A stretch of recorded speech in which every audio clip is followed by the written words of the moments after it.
एक नाही, दोन नाही, तब्बल 5 टन पेपर क्लायंटने ऑर्डर केलेला आहे। तुम्ही विश्वास नाही करू शकणार की 5000 किलो पेपर आहे हा टोटल पेपर डिश आणि पत्रावळीसाठी। जे रोल दिसतायत ते आहे पत्रावळीसाठी आणि हे जे स्क्वेअर शीट दिसतायत ना, हा पूर्ण पेपर जो आहे ना तो पेपर डिश साठी आहे। पेपर डिश म्हणा किंवा पेपर प्लेट म्हणा।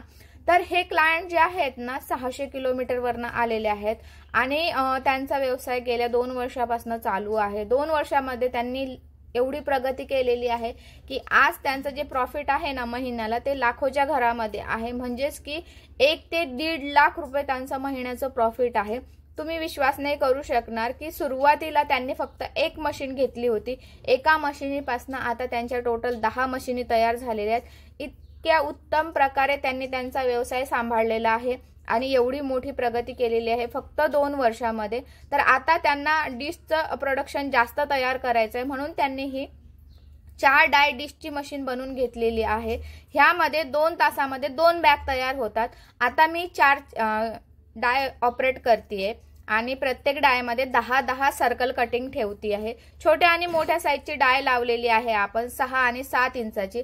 आता तुम्ही हा प्रश्न विचाराल की हे डिश कशाकशासाठी यूज होतात।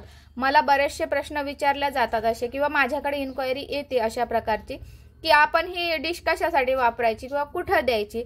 तर sweet mart, snack centre, panipuri, त्यानंतर वडापावच्या ठिकाणी, दाबेली वगैरे सगळ्या ठिकाणी, पाणीपुरीच्या ठिकाणी ह्या डिश वापरात येतात आणि डेली रुटीन मध्ये ह्या डिश वापरात येतात। त्यानंतर पत्रवाळी सुद्धा लागते। त्यांनी पत्रवाळीची मशीन सुद्धा घेतलेली आहे जी की आता तुम्ही व्हिडिओ मध्ये पुढे पाहणारच आहात। ऑटोमॅटिक पत्रवाळीची मशीन स्पेशल बनवून घेतलेली आहे आणि त्याला डायमंडची डाय लावलेली आहे। आपण काय करतो, ज्या वेळेला मशीन तयार होतं त्यावेळेला तिथे शॉपवरती पूर्णपणे ट्रायल घेतल्या जाते। त्यानंतर ती मशीन डिस्पॅच केल्या जाते आणि डिस्पॅच केल्यानंतर क्लायंटच्या घरी सुद्धा त्यांना प्रॉपर पूर्ण ट्रेनिंग दिलं जातं।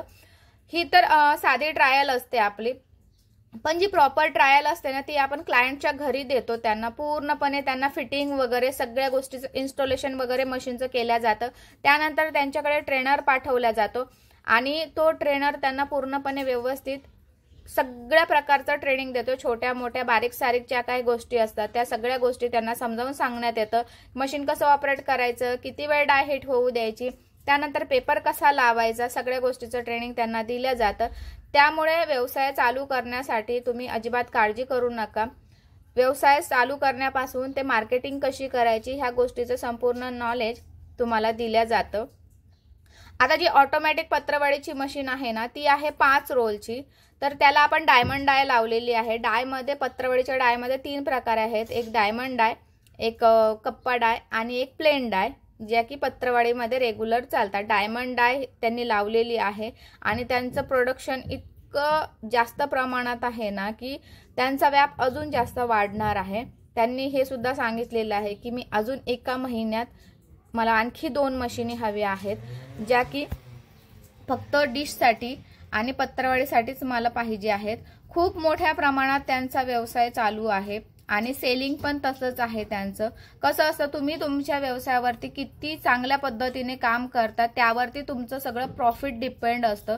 तुम्ही जितकं चांगल्या प्रकारे तुमच्या व्यवसायावरती काम कराल तेवढं जास्त प्रॉफिट तुम्हाला होतं। बऱ्याच घरगुती महिला आहेत तर त्यांना मी हेच सांगते की सुरुवात करा, एका मशीनीपासून सुरुवात करा। हळूहळू तुम्ही तुमच्या बिझनेसवरती काम करा, खूप मोठा बिझनेस तयार होतो। तर आता मशीन लोड होतीये आणि क्लायंट आता इथून घेऊन जाणार आहे। व्हिडिओ कसा वाटला नक्की सांगा। आवडल्यास लाईक, शेअर, सबस्क्राईब करायला विसरू नका। धन्यवाद।